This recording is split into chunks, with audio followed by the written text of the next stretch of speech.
Hi, Peter here from the Miami Children's Museum Theater Troupe, and today we're presenting one of my favorite Christmas books by one of my favorite authors. Yes, How the Grinch Stole Christmas by Dr. Seuss. Now, did you know that Dr. Seuss made up the word Grinch? And now everybody knows what a Grinch is. So, I present to you How the Grinch Stole Christmas.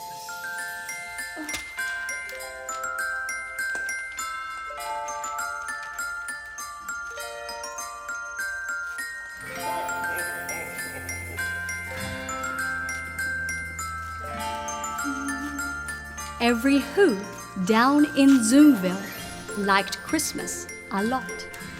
But the Grinch, who hated Zoomville, did not. The Grinch hated Christmas, the whole Christmas season. Now please don't ask why. No one quite knows the reason. It could be his head wasn't screwed on just right. It could be perhaps that his shoes were too tight. But I think the most likely reason of all may have been that his heart was 2 sizes too small.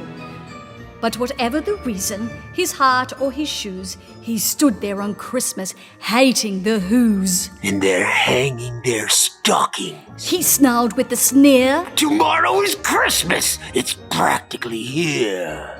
Then he growled with his fingers, nervously drumming. I must find some way to keep Christmas from coming. For tomorrow he knew all the Who girls and boys would wake bright and early. They'd rush for their toys. That's one thing he hated. The noise! Noise! Noise! Noise! Then the Who's, young and old, would sit down to a feast. And they'd feast, and they'd feast, and they'd feast, feast, feast, feast. They would feast on Who pudding and rare Who roast beast, which was something the Grinch didn't like in the least. And then they'd do something he liked least of all. Every Who down in Zoomville, the tall and the small, would stand close together with Christmas bells ringing. They'd stand hand in hand and the Who's would start singing. They'd sing and they'd sing and they'd sing, sing, sing, sing. Christmas come this way. Fahu Forest, Ahu Doris, welcome Christmas, Christmas Day. Ah! And the more the Grinch thought of this Who Christmas sing, the more the Grinch thought, I must stop this whole thing. Why, for 53 years I've put up with it now. I must find some way to keep Christmas from coming. But how? Then he got an idea. An awful idea. The Grinch got a wonderful, awful idea. I know just what to do.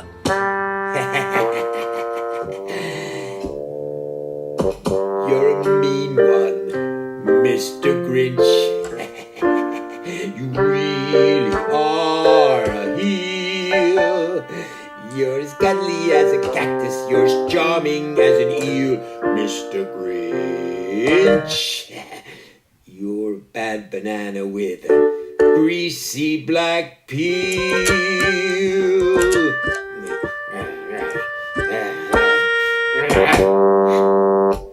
You're a foul one, Mr. Grinch. A nasty, wasty skunk.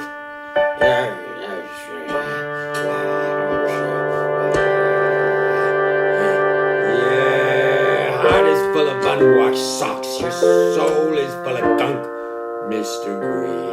Grinch. The words that best describe you are as follows, and I quote: stink, stank, stunk. This is stop number 1, Zoomville. Then he slid down the chimney, a rather tight pinch. But if Santa could do it, then so could the Grinch. He got stuck only once for a moment or two. Then he stuck his head out of the fireplace flue where the little Who stockings all hung in a row. These stockings are the first things to go. Then he slithered and slunk with a smile most unpleasant. Around the whole room he took every present, and he stuffed them in bags. Then the Grinch, very nimbly, stuffed all the bags, one by one, up the chimney.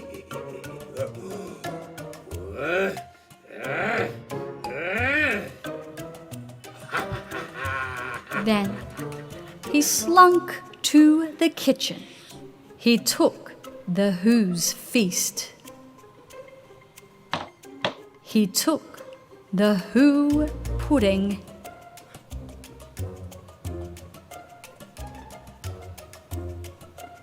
He took the roast beast.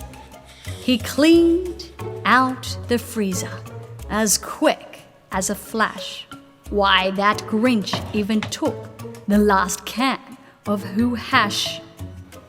Then he stuffed all the food up the chimney with glee. And now, Grinned the I will Grinch. stuff up the tree. And the Grinch grabbed the tree, and he started to shove, when he heard a small sound like the coo of a dove. He turned around fast, and he saw a small Who, little Cindy Lou Who, who was no more than 2.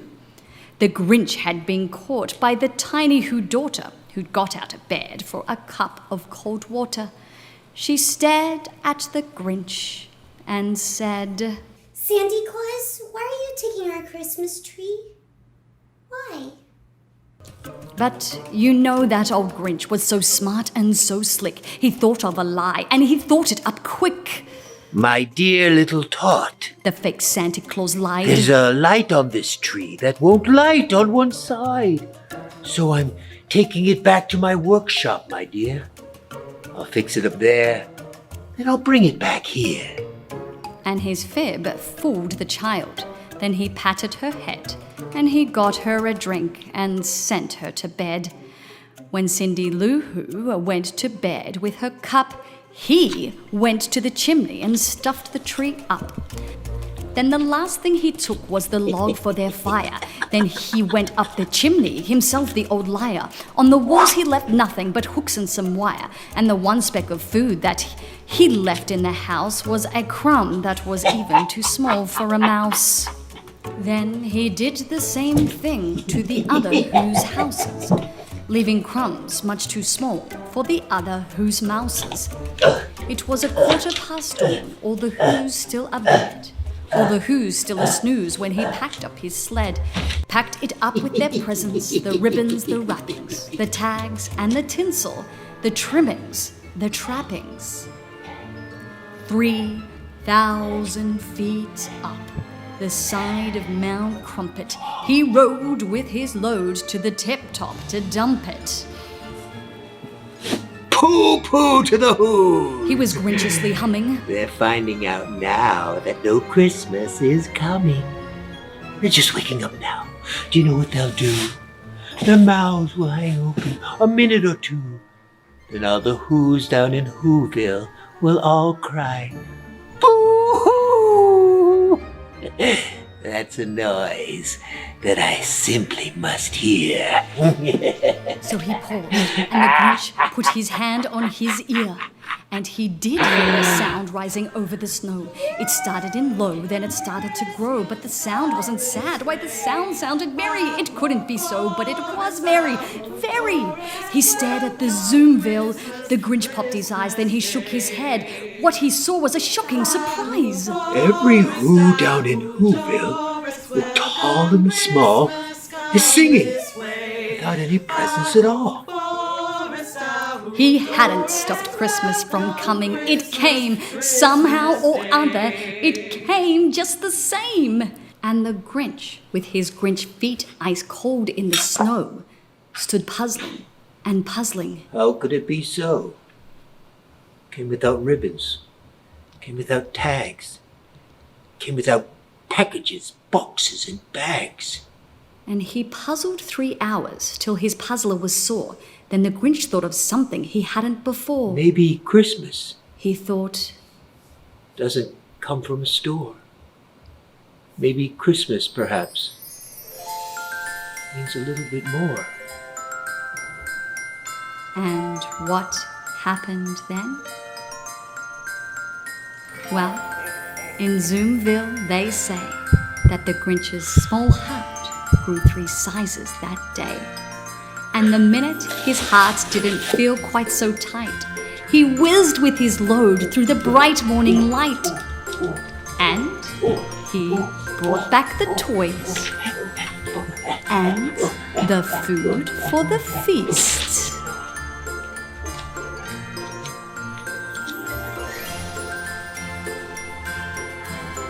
And he, himself, the Grinch, carved the roast beast.